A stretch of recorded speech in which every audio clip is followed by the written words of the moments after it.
리더스 인덱스 박주건 대표님 모셨습니다. 안녕하세요, 박 대표님. 네, 반갑습니다. 예, 오랜만에 뵙습니다. 네, 오랜만입니다. 예, 저희 또 이렇게 인포맥스 라이브 되고는 또 처음으로 한번 나와주신 것 같은데. 그러네요. 아, 오늘 진짜 이 지배구조 얘기를 갖다가 이제 한번 정말 한 2시간 가까이 한번 공부해보는 날이 되겠습니다. 예. 이게 저도 유튜브 채널을 보니까 많은 채널에서 이걸 다루고 있고 하는데 내용이 사실 쉽지가 않습니다. 쉽지 않습니다. 네, 쉽지 않고 그리고 또 투자하시는 분들에게 있어서는 그걸 떠나서 당장 이제 그러면 어디로 어떻게 투자해야 되는가 하는데 그러기 위해서는 좀 깊은 이해가 필요한 것 같고요. 지금 이 계속해서 주요 그룹들의 지배구조 이슈 이게 왜 불거지고 있나요? 우리가 지배구조 하지만 네네. 실질적인 문제는 소유구조의 문제입니다. 소유구조. 네, 그게 사실 더 정확한 이야기입니다. 네. 그러니까 이 지배구조는 이제 영어로 가버넌스인데, governance. 예, 가버넌스인데 우리가 최근 ESG라고 많이 이야기하지 않습니까? 네. Environment, Social, social Governance인데 governance. ESG에서 이야기하는 가버넌스는 소유구조의 문제하고 조금 다릅니다. 그건 이사회가 어떻게 구성되어 있고 이사회가 얼마나 투명하게 하고 네. 있고 그 기업을 얼마나 투명하게 지배를 하고 있는 문제인데 네. 오늘 우리가 사실 지배구조라 말을 하지만 네. 본질적으로 소유구조의 문제라고 보셔야 돼요. 누가 소유구조의 문제이기 때문에 왜 지금 그럼 소유구조, 지배구조의 문제가 할주가 되어 있느냐. 우리나라의 한 100대 그룹의 평균 수명을 보면 네. 한 6, 70년쯤 되어 있습니다. 평균 수명이. 수명이. 네.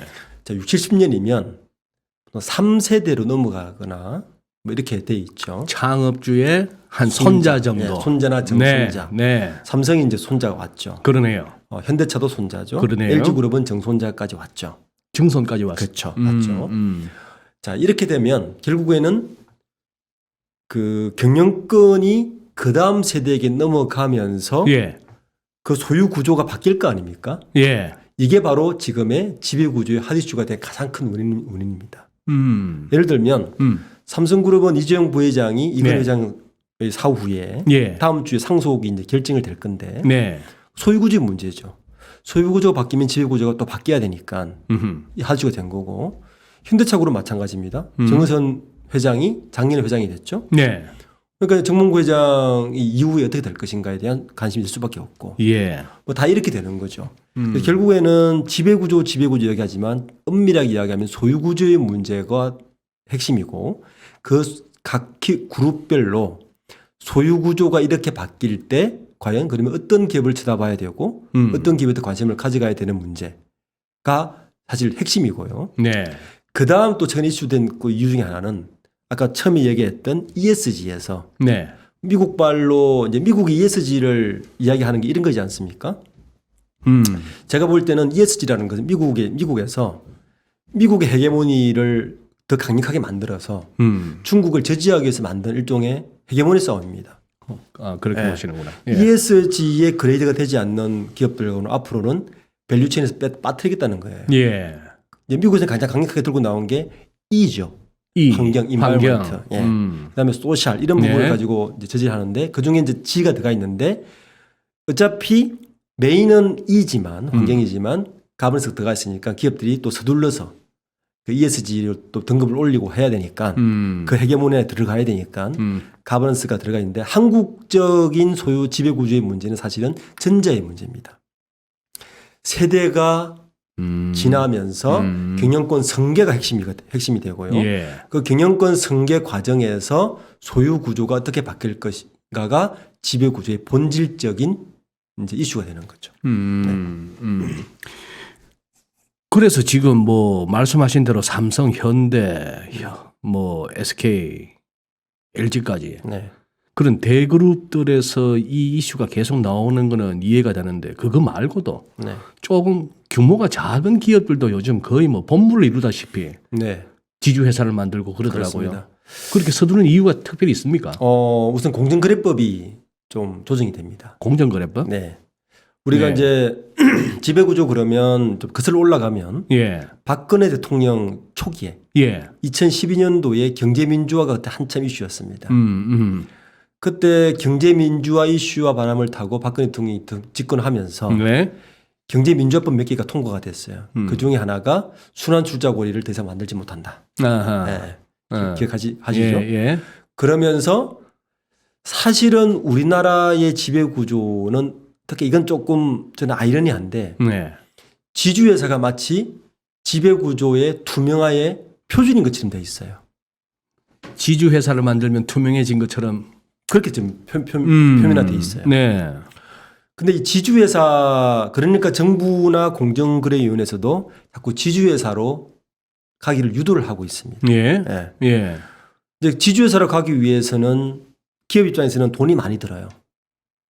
왜냐하면 지주회사는 지주회사 홀딩스가 있고 네. 홀딩스가 자회사는 지분을 30% 이상 확보를 해야 되고 30% 이상. 예. 손자회사는 50%까지 이제 확보를 해야 되는 되면 손자에서 50%까지 확보를 해야 지주회사 요건에 들어갑니다. 예. 그러면 기업 입장에서는 많은 돈이 들잖아요. 예. 지분을 확보하고 뭐 예, 사업하고 예. 하려면. 근데 그 법이 내년부터 시행이 돼요. 50% 손자에서 50% 법이. 그게 내년부터 시행된다. 내년부터 시행이 돼요. 그 전에 이제 이 지주회사를 이미 만든 기업들도 네. 빨리빨리 이제 그 전에 뭔가 인적 분할을 한다든지 이런 방법을 통해서 그 법에 해당되지 않도록 지금 계속 움직이고 있는 거죠. 결국에는 공정거래법이 이제 움직이는 이제 포텐셜이 된 거죠. 지금 얼핏 말씀하셨는데 인적 분할, 물적 분할 이걸 좀 쉽게 한번 설명해 주시죠. 네.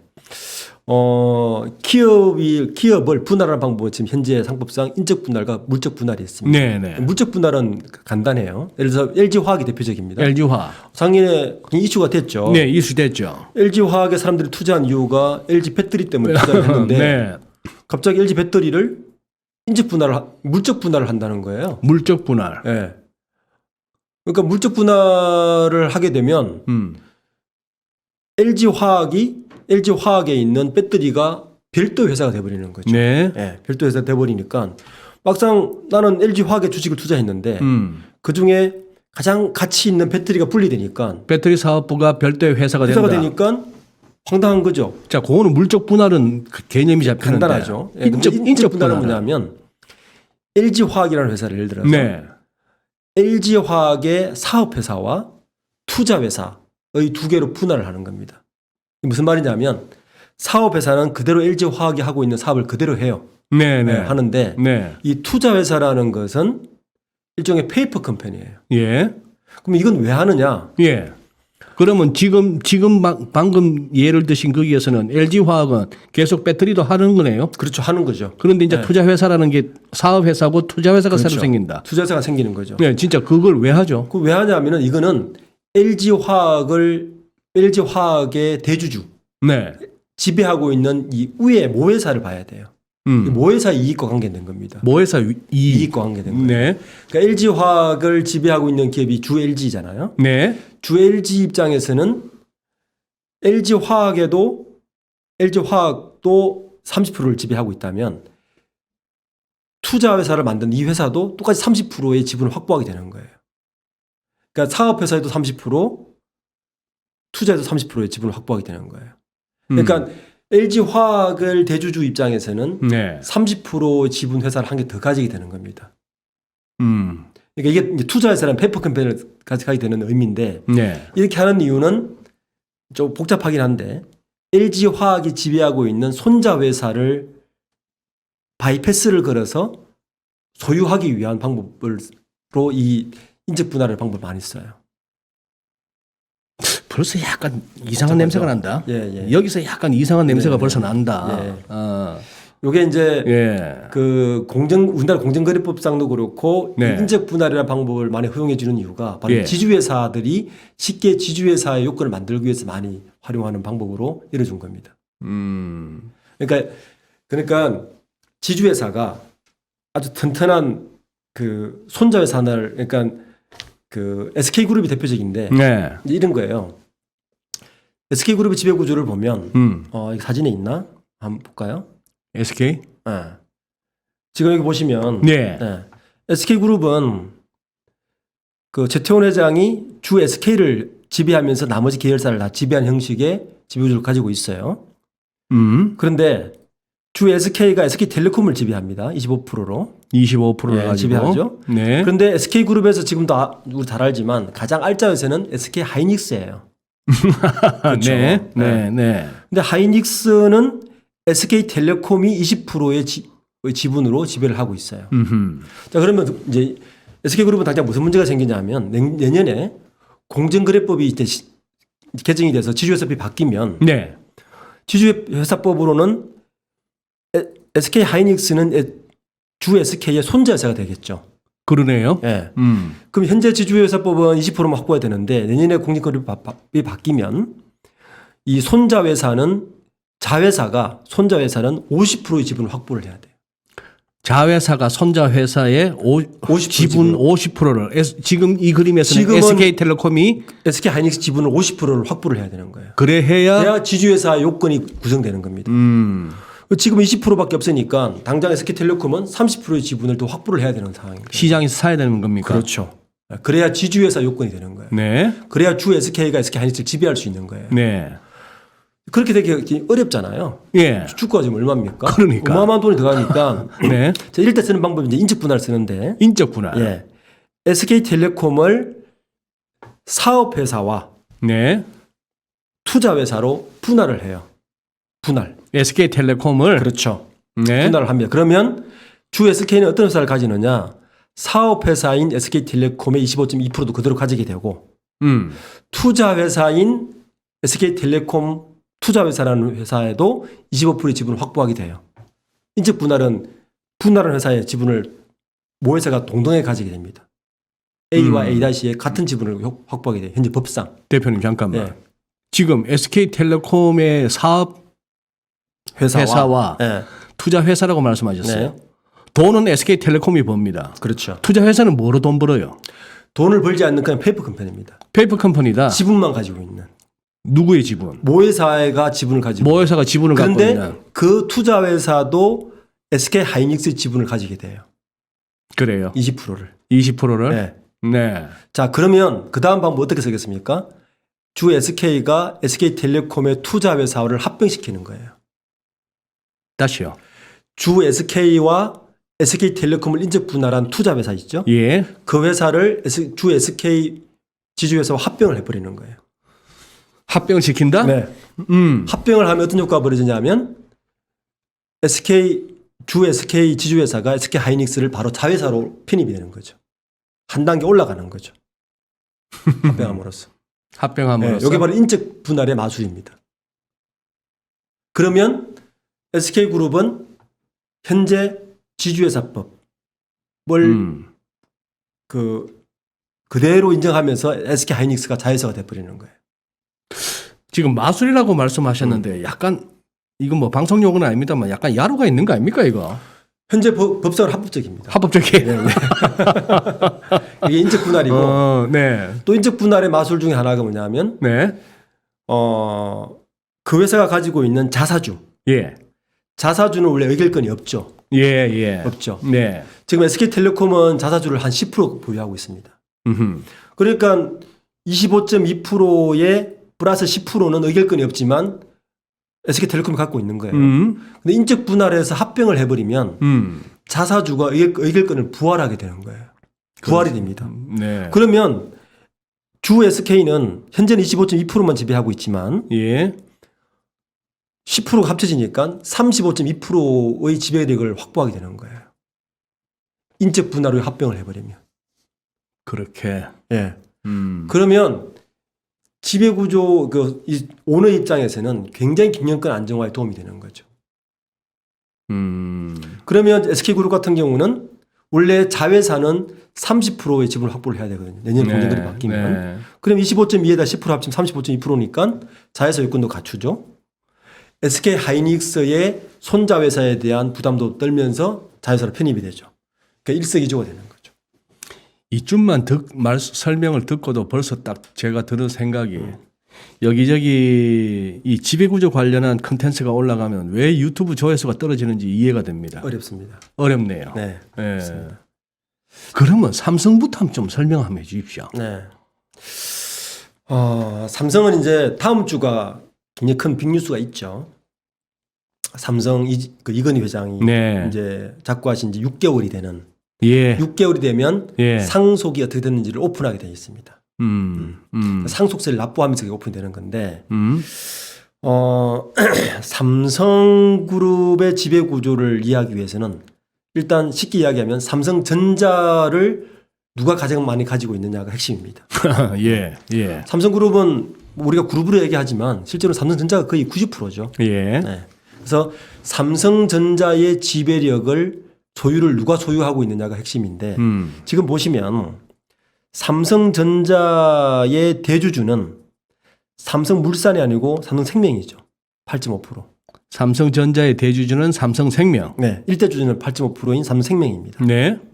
이 삼성생명을 삼성물산이 19.34%로 지배하고 있는 형태죠. 네. 네. 네. 2015년에 아주 시끄러웠던 이건희 회장이 이재용 부회장에게 김건희 승계하기 위해서 에브랜드를 만들고 뭐 제일모직과 합병하고 이런 만들어진 게 삼성물산이지 않습니까? 네. 그렇게 해서 삼성물산의 대주주가 이재용 부회장이 27.48%를 가지고 있는데 삼성물산은 삼성전자의 지분을 4.6%밖에 안 가지고 있어요. 그러니까 삼성전자의 지금 최대 주주는 1대 삼성생명, 2대 주주 삼성물산, 그 3대 주주가 누구냐면 이건희 회장입니다. 3.5%를 가지고 있어요. 예. 그리고 홍나희 여사가 0.9%, 이재용 부회장이 0.7%. 이 들고 있습니다. 5의 1가가 가지고 있는 게 약 4.5%. 네. 그죠? 예. 그러니까 이런 상태인데 지금 문제는 뭐냐면 첫 번째 리스크가 지금 지켜봐야 되는 게 다음 주에 있을 상속에서 이건희 회장이 가지고 있는 이건희 회장은 삼성생명의 지분 20%, 삼성전자의 지분 3.45%, 예. 3몇 프로 이 두 개를 들고 있는데 우선 삼성전자 지분 3.4%가 누구한테 갈 것이냐가 핵심입니다. 이게 이재용 부회장에게 그대로 간다면 네. 뭐 엄청난 상속세를 물게 되겠지만 이재용 부회장은 굉장히 안정적인 김익구 확보가 되는 거죠. 일단 물산을 통해서 4.6%를 지배하고 예. 그럼 생명을 또 직접 지배를 하는 게 한 4% 되니까 굉장히 안정적인 김익구 확보가 되는 거죠. 두 번째 이슈는 이 삼성생명 지분입니다. 실제 보면 삼성생명이 삼성전자의 1대 주주인데 네. 이 삼성생명의 1대 주주가 누구냐면 이건희 회장이에요. 20%를 가지고 있습니다. 삼성생명이 20%? 20%를 가지고 있어요. 네. 그러면 삼성생명 20%의 지분이 누구한테 가느냐가 또 관건이죠. 그게 이재용 부회장에게 다 갈 거냐? 아니면 법정 상속분으로 하면 홍나희 여사가 1.5, 나머지 이재용 부회장, 이부진 사장, 이수연 이사장이 1.5대 1대 1대 1을 가지게 되거든요. 아, 예. 네, 복잡합니다. 예. 복잡하네요. 네네. 근데 이제 지금 이슈는 뭐냐면 법정 상속으로 상속이 딱 되면 유언을 남기지 않았다. 이건 회장이 되면 실제 삼성그룹의 1대 주주는 홍나희 여사가 됩니다. 예. 예. 네. 이시에서 홍씨로 바뀌는 거죠. 아. 그러면 엄청난 혼란이 발생합니다. 네. 이시에서 홍씨로. 네. 왜냐하면 현재 홍나희 여사는 삼성전자 직접 지분 가지고 있는 지분이 0.9%. 근데 이건희 회장의 3.5% 중에서 법정 상속으로 받으면 1.5%를 받게 됩니다. 그럼 삼성생명의 대주주가 홍나희 여사가 돼버려요. 개인 주주가. 그럼 삼성전자의 최대 주주가 홍나희 여사가 될 수가 있습니다. 그렇게 될 리는 저는 없다고 보는데 유언을 남기지 않았을 때는 그런 일이 발생합니다. 예. 그럼 굉장히 혼란에 빠지는데 그거보다는 제가 볼 때는 이재용 부회장에게 많이 간다면 경영권 확보는 됩니다. 네. 그게 이제 그 다음 주 30일 날 있을 상속을 잃었을 때 가장 관심 가는 부분. 그게 첫 번째고요. 또 삼성그룹은 리스크가 하나 있는데 리스크가 보험업법이라는 리스크가 있는데 보험업법. 보험업. 네. 네. 보험법이 뭐냐면 금융사가 예. 비금융사를 지배할 때는 예. 일정 금액 이상에 대해서는 의결권을 행사할 수 없다라는 법이 지금 국회에 계류 중에 있습니다. 네. 지금 박용진이 계속 건들고 있는데 네. 계류 중이란 말씀은 아직 법이 통과는 안 되지 됐으면 네. 올라가는 가 있어요. 네네네. 이 법 때문에 삼성이 사실 이 법은 해당되는 기업이 딱 하나밖에 없어요. 삼성생명과 삼성전자밖에 없습니다. 삼성생명이 가지고 있는 8.5% 지분을 돈으로 환산하면 어마어마하겠죠. 예. 근데 그 중에 일정 금액 한 3% 정도의 초과되는 지분에 대해서는 이 법이 통과된다면 의결권을 행사할 수가 없어요. 그럼 8.5% 중에서 약 5.5%가 의결권을 상실하게 됩니다. 그러면 뭐 내 회사를 하기도 힘드네요. 힘들죠. 가장 이게 아킬레스건이에요, 삼성한테는. 그래서 원래 그 법의 취지는 뭡니까 기본적으로? 이 법 취지는 금산분리법입니다. 금산분리. 금산분리 기초를 둡니다. 그러니까 원래 금융회사는 비금융회사를 지배 못하게 하는 거죠. 하는 게 법 취지인데 법을 만들다 보니 그 법에 해당되는 기업은 삼성전자와 삼성밖에 없어요. 그 금산분리라는 것이 글로벌 스탠다드입니까? 그렇다 봐야죠. 그렇다 봐야 됩니까? 그렇다 봐야죠. 네. 기본적으로 이제 금융회사는 자기 돈이 아니잖아요. 네. 자기 돈이 아닌데 자기 돈이 아닌 돈 가지고 지배하는 거는 좀 문제가 있다고 보는 게 맞습니다. 어쨌든 이 법도 삼성그룹에서 굉장히 리스크라서 네. 이 법 때문에 원래 이제 삼성바이오가 만든 이유가 많은 이런 얘기를 합니다. 삼성바이오는 삼성물산이 50% 지분을 갖고 있는데 예. 삼성물산이 삼성바이오 지분을 매각해서 그 돈으로 삼성생명이 의결권을 잃어버릴 수 있는 그 5%를 지분을 매입할 것이라는 게 시장에 많이 이야기가 됐었어요. 그 매입은 시장에서 직접 사는 거네요. 직접 사는 거죠. 어마어마한 돈을 들여서 삼성그룹의 경영권 확보를 위해서. 그 지금 말씀하시는 그런 것들이 그렇게 실제 액션에 나선다면은 시장에서 주가가 움직일 수 있네요. 움직일 수 있죠. 네. 어쨌든 현재는 삼성그룹은 그 지배구조는 봐야 되는 게 상속에 의한 변수. 그러니까 하나의 축이 있고요. 네. 두 번째 축은 보호업법으로 인한 삼성생명이 갖고 있는 삼성전자의 지분이 어떻게 움직일 것인가. 이 두 개가 일단은 현안입니다. 알겠습니다. 현안이고. 그러면 대표님 네. 여기서 조금 진짜 어렵긴 어렵네. 저도 이쪽에 별로 이런 쪽에 내가 관심을 가지기는 너무나 돈 많은 사람들이 이야기라서 그거 했는데 저분들한테는 진짜 보니까 일생일대의 문제예요. 그런데 대부분의 투자자들에 있어서는 지금 뭐 다른 그룹들도 살펴봐야 되겠습니다만 삼성그룹 지배구조 관련해서 그러면 삼성 관련주를 갖다가 투자하시는 분들에게 있어서 핵심 포인트는 뭡니까 그러면? 저는 우선 일단 삼성전자 주가가 관심이죠. 전자. 네. 왜냐하면 이제 제가 처음에 이제 두 가지 이슈를 얘기했잖아요. 상속에 대한 이슈. 네. 그리고 삼성생명에 대한 리스크에 대한 이슈 예. 있는데 요게 마무리되고 나면 사실은 삼성전자의 지배구조 개편의 핵심은 삼성전자지 않습니까? 삼성전자도 인적 분할할 가능성이 굉장히 크다 봐요. 인적 분할. 네. 인적 분할. 네. 삼성그룹은 아직 지주회사가 아닙니다. 예. 지주회사 아니에요. 예. 순환출자고리만 끊어놓은 상태예요. 예. 결국에는 이재용 부회장이 대주주로 있는 기업은 삼성물산이에요. 예. 그렇죠? 예. 삼성물산 밑으로 일일 종대를 세우지 않겠습니까? 예. 네? 예. 그러기 위해서는 제일 쉬운 방법이 삼성전자의 인적 분할입니다. 전자의 인적 분할. 네. 그래서 2015년 이후부터 삼성전자가 자사주를 굉장히 많이 매입하기 시작했어요. 그래서 그때부터 시장에서는 삼성전자, 삼성그룹이 지배구조 개편을 할 것 같다.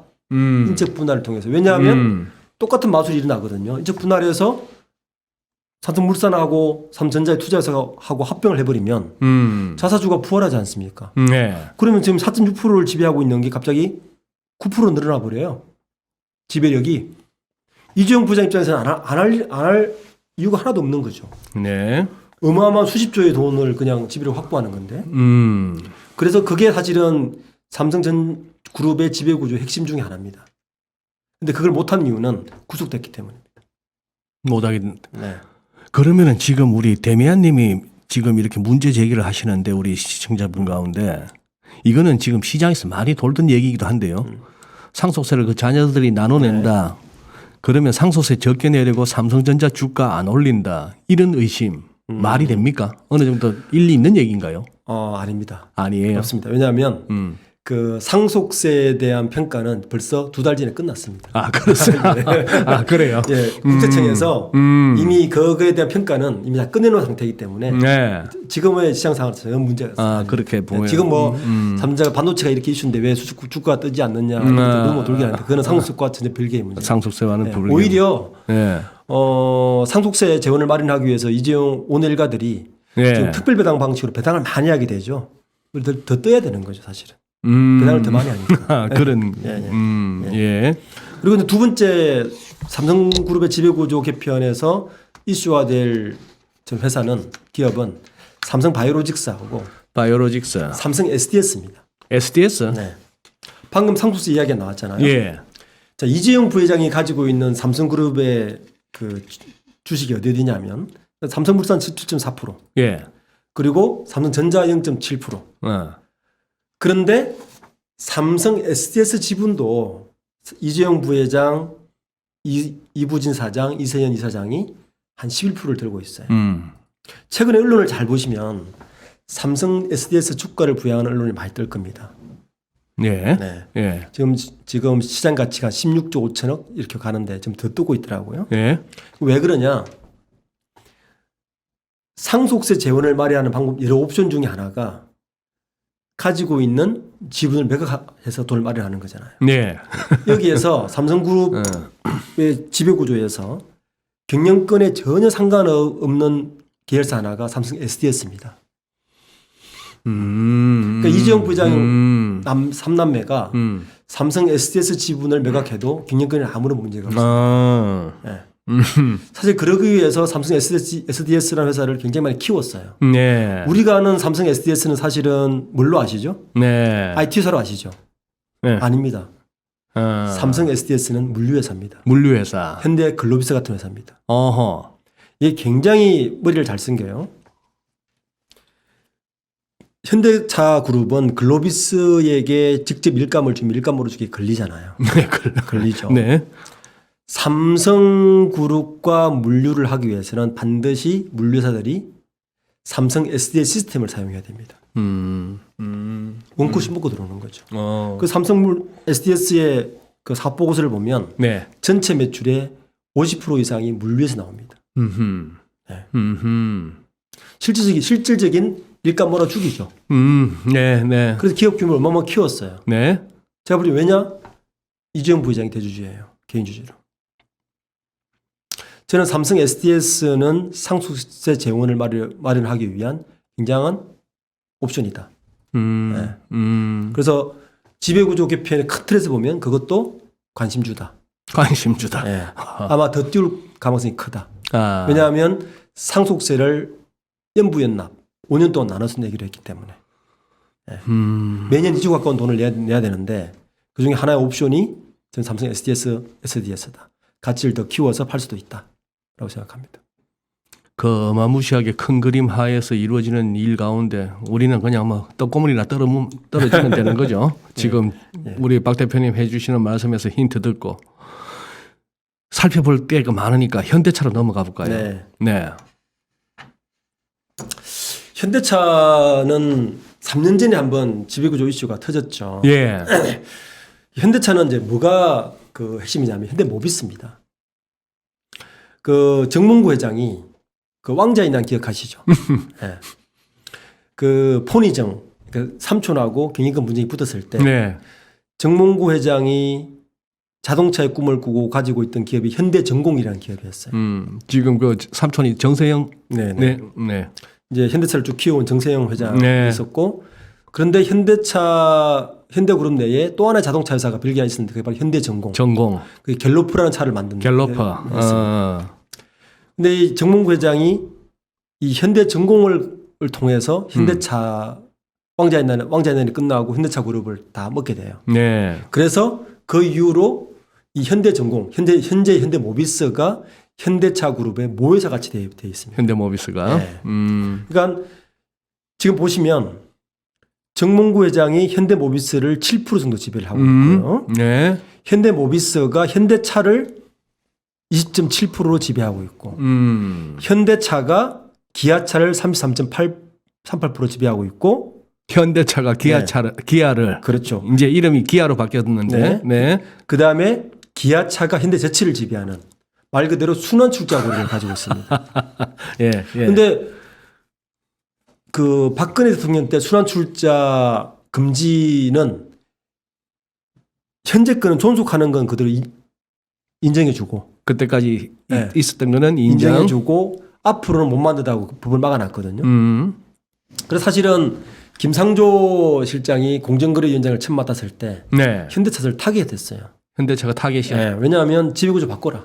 바꿔라. 순환 출자 아직까지 순환 출자가 뭐냐? 음. 그거 했는데 그래서 그때 3년 전에 그 지배구조 개편하려고 한번 이슈가 터뜨렸죠. 네. 그때 엘리엇이 막고 이랬지 않습니까? 예. 그거 왜냐하면 이제 현대모비스가 모회사 같은 회사인데 불행하게도 정의선 회장이 네. 현대모비스 지분이 없어요. 정의선 회장은 네. 현대모비스 지분이 없다. 없어요. 음. 정의선 회장이 현대모비스 지분을 확보하려고 키운 회사가 현대글로비스예요.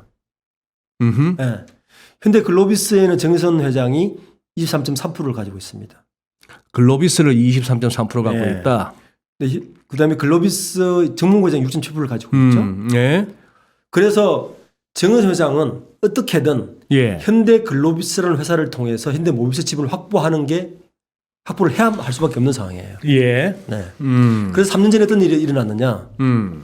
현대모비스를 인적 분할을 하자는 거예요. 물적 분할을 해서 똑같은 방법으로 현대글로비스와 현대모비스의 사업회사를 합병을 해버리면 자연적으로 지분을 확보하게 되는 거죠. 그 방법을 쓰려고 했는데 엘리엇이 안 된다. 현대모비스의 가치가 너무 저평가됐다. 라고 브레이크를 거는 바람에 못한 거죠. 그래서 그때 이후에 지금 3년이 흘렀습니다. 그런데 지금 왜 그러면 또 이슈가 나오느냐? 첫 번째는 정의선 회장이 됐고 네. 정몽구 회장이 그 어떤 이후에 어떤 상속이나 이런 것들이 나오기 전에 지배구조 개편하자는 이유 때문에 지금 다시 이슈가 되고 있습니다. 근데 방법은 여러 가지 방법이 있는데 사실은 정의선 회장 입장에서는 가장 효율적인 방법은 초두에 이야기했던 현대모비스를 인적 분할해서 현대모비스의 사업회사와 현대글로비스를 합병하면 가장 쉬운데 그럼 막았으니까 못해요. 네. 하기 어렵고 그 다음 방법은 뭐냐 하면 이 현대차와 현대모비스, 기아차를 모두 인적 분할하는 겁니다. 네. 인적 분할을 해서 이 투자 회사를 다 합병을 해서 지주회사를 만드는 방법을 지금 투자 회사를 다 합병을 해서 현대차그룹 홀딩스를 만드는 거죠. 이렇게 해서 이 지분을 글로비스를 매각해서 확보하는 게 시나리오를 지금 부상하고 있습니다. 그 이유 중에 하나가 지금 정의선 회장이 아까 삼성에서는 SDS였다면 이 케이스에서는 또 그래서 글로비스를 주목해야 되나요? 그렇죠. 글로비스죠. 글로비스와 현대모비스가 되는 거죠. 자, 그런데 지금 또 시장에 요즘 나오는 게 현대엔지니어링입니다. 네. 예, 바로 이 뒤에 있죠. 예. 현대엔지니어링 이제 IPO를 준비하고 있어요. 예. 그 이유가 뭐냐면 예. 그것 때문에 지금 사실 현대차의 지배구조가 이슈가 된 거예요. 아. 정의선 회장이 개인적으로 지분을 확보하고 있는 회사 중에 하나가 현대글로비스와 현대 엔지니어링입니다. 현대 엔지니어링의 지분을 11.7% 지배하고 있어요. 이걸 IPO를 하면 네. 정의선 회장은 돈이 생기겠죠. 그러네요. 네. 그럼 이 자금으로 뭘 할 거냐? 현대글로비스하고 현대 엔지니어링의 IPO한 이 지분을 매각해서 아까 이야기했던 이 홀딩스의 지분을 살려고 하는 거 아니냐라는 게 시장의 관측이죠. 그 뒷받침할 수 있는 또 하나의 근거는 바로 현대글로비스인데 현대글로비스가 지금 보시면 네. 23.3% 6.7%면 29.9%예요. 예. 이게 왜 29.9%냐? 사실은 한 4, 5년 전만 해도 현대글로비스 지분이 거의 50% 육박했습니다. 부자의 지분이. 근데 지금 공정거래법상 일감 몰아주기 금지법이 있어요. 그 법이 뭐냐면 오너 일가가 상장사는 30%, 네. 비상장사는 20%의 지분을 갖고 있는 기업들은 네. 일감 몰아주기를 하는 것을 와칭을 하겠다. 음. 면밀하게 와칭을 해서 거기에 불법 소지가 있으면 형사고발을 하겠다는 게 현재 네. 일감 몰아주기 네. 금지법입니다. 그런데 네. 이 법이 작년에 예. 우리 공정경제 3법이라는 법이 통과했죠. 예. 상법 상계. 예. 거기에 일감 몰아주기 규제법이 더 강화됐습니다. 현재 그전까지는 상장사는 30%, 비상장사는 20%인데 법이 강화되면서 상장사는 20%로 하향을 시켜버렸어요. 하향을 시켜버렸어요. 네. 근데 글로비스는 지금 29.9%를 맞춰놨거든. 그 법을 안 걸리기 위해서. 근데 이 법이 내년부터 시행이 돼요. 그러면 당장 글로비스는 정의선 정몽구 부자가 9.9%를 또 매각해야 돼요. 팔아야 돼. 팔아야 되는 거죠. 이 법에 걸리지 않기 위해서. 그래서 시장에서는 그때 나오는 글로비스 지분의 매각가 이동과 네. 현대 엔지니어링이 상장해서 IPO 이 자금으로 그걸 지렛대 삼아서 현대차 그룹이 지배구조 개편에 나서지 않겠느냐고 지금 예측을 하고 있는 거죠. 그런데 이렇게 되더라도 현대차 그룹의 지배구조 핵심은 역시 모비스입니다. 모비스다. 네. 그래서 모비스에 가장 관심을 갖게 될 것이고 모비스를 주제에서 보는 게 저는 제일 맞다고 봅니다. 지금 대표님께서 완곡하게 주시해서 보라 하시는 말씀은 아무래도 상승 가능성이 크단 말씀이죠. 제일 크죠. 왜냐하면 모비스가 모회사가 되면 그러니 현대차, 기아차, 현대제철을 다 지배하는 회사가 되니까요. 네. 역시 그래도 지배구조주의 핵심은 이거죠. 온 일가가 어느 기업의 주식을 주로 가지고 있느냐가 핵심이죠. 예, 예. 지금 대표님 시간을 조금 보긴 봐야 되겠는데 아까 SK는 잠시 언급해 주시고 네, 혹시 LG 관련해서 우리가 꼭 알아야 될 만한 LG 화학건도 있었고 하니까 LG 쪽도 조금 설명해 주시죠. 예. SK는 좀 더 설명을 드리고 한 번 더? 네. LG는 사실은 그 지배구조는 이거죠. 예. 구본준 부회장이 네. 슬라이드 한번 띄워 주시면 좋겠네. 예. 구본준 부회장이 지금 LX 그룹이라고 그러는데 여기 가칭돼 있지만 실제로는 네. LX 그룹 이 LG 상사, 하우시스, 실리콘웍스, LG MML을 분할해서 지금 새로운 그룹으로 만드는 게 LG 그룹의 지배구조 핵심입니다. 그게 지금 가장 이미 결정이 난 상태고요. 네. 지난달에 주총에서 이미 그렇게 결정을 했고 이제 5월 1일 날 분할을 하게 됩니다. 네. 그래요. LG는 사실은 이 외에는 크게 이슈가 없는데 굳이 보자면 자, 분할 이후에 예. 구광모 회장이 이제 어떤 전략을 펼 것이냐. 분할 이후에 그게 이제 사실은 시장에서는 그걸 주목하고 있는 거죠. 우선 첫 번째 액션을 취한 거는 바로 스마트폰 사업부를 접은 겁니다. 접은 거다. 구광모 회장을 잘 보면 회장 취임 이후에 굉장히 실리주의, 합리주의 그런 식으로 지금 균형을 해와요. 그러니까 돈이 되지 않는 것들은 빨리빨리 처분하고 네. 돈 되는 것에 대해서는 공격적으로 투자하는 전통적인 LG의 경영 방식과 약간 다른 횡보를 걷고 있습니다. 그래서 이번에도 삼촌인 구본준 회장의 지분을 빨리 분할시키고 네. 자기는 LG의 메인에 집중하겠다. 그런 전략이 읽을 수 있죠. 그나마 저기가 좀 이렇게 무슨 별 자본 없는 그룹이죠. 자본이 없죠. 예. 예. 4대 그룹 중에서 유일하게 자본이 없는 그룹입니다. 예. 그러면 오늘 SK 쪽을 조금만 더 듣고 마무리할까요? 네. 예. 네.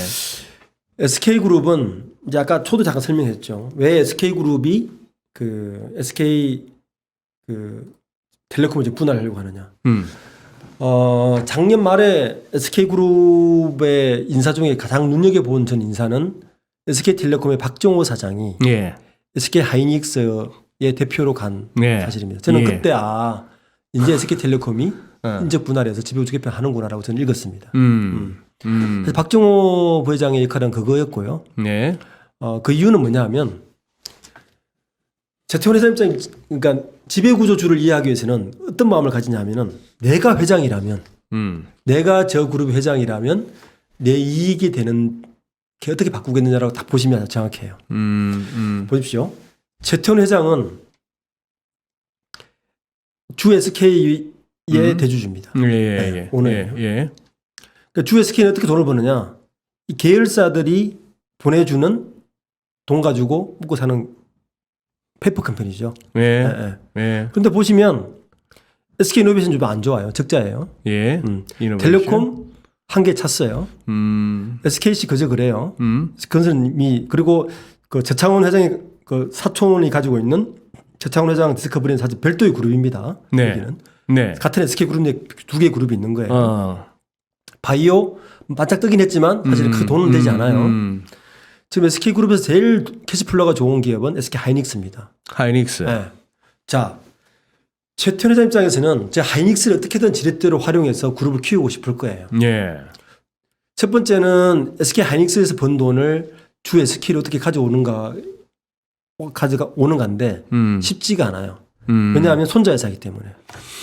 두 번째는 원래 정부에서 대기업의 벤처 캐피탈을 좀 풀어줬어요.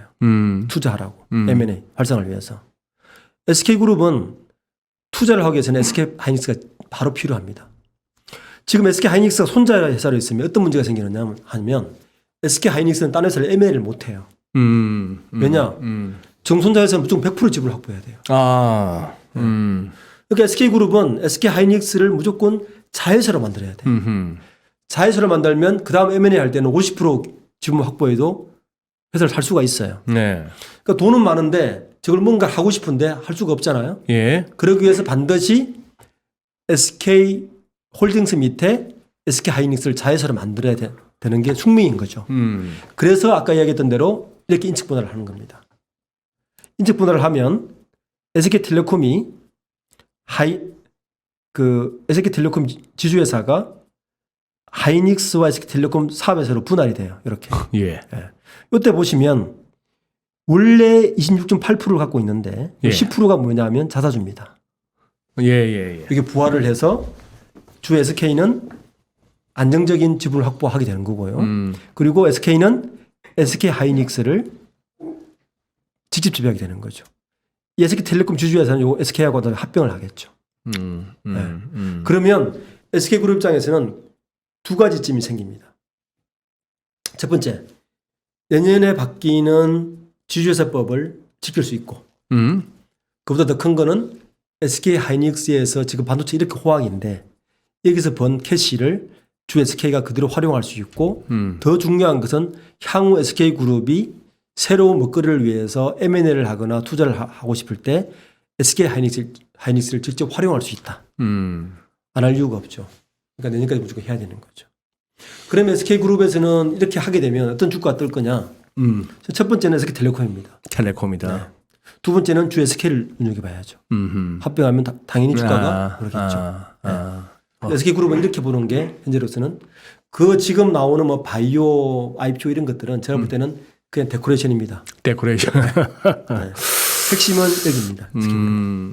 대표님, 얼추 이제 4대 그룹 이제 어느 정도 들었고요. 근데 이걸 보니까 아니 저 외국 분들한테도 이렇게 이런 이슈로 불려가셨다면서요? 네, 관심 많습니다.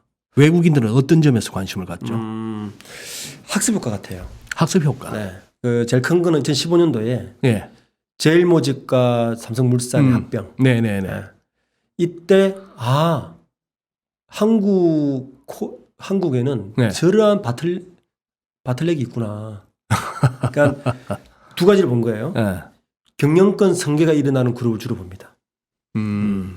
경영권 승계가 일어나는 그룹은 반드시 효율적으로, 효율적이란 말은 세금을 아끼고 비용을 줄이기 위해서 뭔가를 한다는 거죠. 그걸 이 친구들이 알게 된 거예요.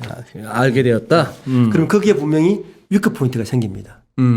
들어갈 수 있는. 그래서 캐도 당했지 않습니까? 소브린한테 2003년도에. 이제 그런 위급 포인트가 생기는 걸 알아요. 어허. 그러면 한 1억 불, 10억 불 정도를 가지고 들어와서 어. 많은 차익을 남길 수 있는 걸 아는 거죠. 그래서 그런 걸 주로 물어요. 옛날에는 메인 그룹 물었지만 최근에는 한 50대 그룹, 뭐 할인 뭐 이런까지 갑니다. 아하. 네. 아하. 지금 뭐 호반 이런 기업도 다 대부분의 긴급 승계에 지금 다 봉착해 있지 않습니까? 네. 그런 데는 분명히 위급 포인트가 생깁니다. 뭔가 지배구조를 바꿔야 되거든. 인적 분할을 하거나 합병을 하거나 뭘 해야 되니까 그때는 기회가 생긴다고 보는 거예요. 그래서 이제 그런 걸 많이 묻고 또 한 축으로 외교적으로 네. 이제 메인 그룹들 삼성, 현대차 이런 것이 지배구조나 이런 게 얼마나 투명해지고 있는 것인가 외국 자본에서 봤을 때 투명한 거 맞느냐 뭐 이런 식의 질문도 많이 들어오고 있습니다. 지금 쭉 들어보니까 저런 것들을 갖다가 무슨 저기 드라마로 만들면은 뭐 얌치겠습니다. 그리고 이제 재밌는 질문 이런 것들이에요. 한 번은 그 뉴욕에서 이런 질문이 왔어요. 뉴욕에서. 네.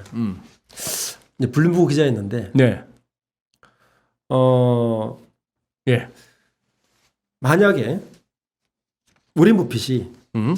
그 당시에 그 정문고 회장의 현대차 지분 가치가 한 6조 정도 됐던 때였어요. 네.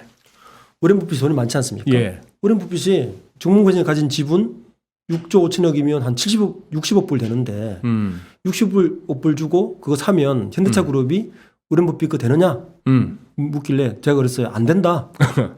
외국이 이해를 못하는 거예요. 왜 안 되냐. 그만큼 지분을 사면 그게 되느냐. 얘기했더니 외국인들이 혼란에 빠지는 거예요. 예. 지배구조를 이해 못하는 거죠. 이 복잡한 지배구조를 이해를 못하니까 아니 버핏 할배도 이해를 단숨에 못하는 이해가 거죠. 안 되는. 굉장히 인터레스팅한 거예요. 외국인들 봤을 때는. 예. 근데 이게 복잡하니까 반대로 위급 포인트도 있는 거예요. 네. 지금은 그렇게 보는 거죠. 복잡한데 그들 눈에 복잡해 보이지만 조금만 파고들면 여기서 또 돈 될 구석이 그렇죠. 보이는구나. 네. 복잡하기 때문에 위급 포인트가 있는 거죠. 예, 우리 지금 시청자분들도 많은 대체적으로 말씀이 그러시네요. 어렵기는 하다.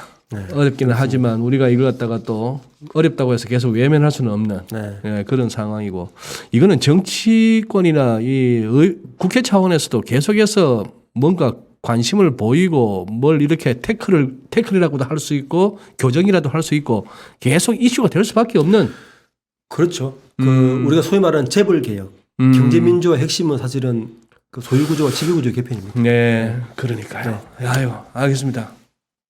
박지원 대표는 오늘 공부 제대로 한번 했습니다. 아유, 이렇게 쓰면 죄송합니다. 아니요, 이건 더 이상 뭐 어떻게 쉽게 하시기가 힘든 예. 그런 이슈인 것 같습니다. 예. 오랜만에 나와주셔서 고맙습니다. 네, 감사합니다. 네.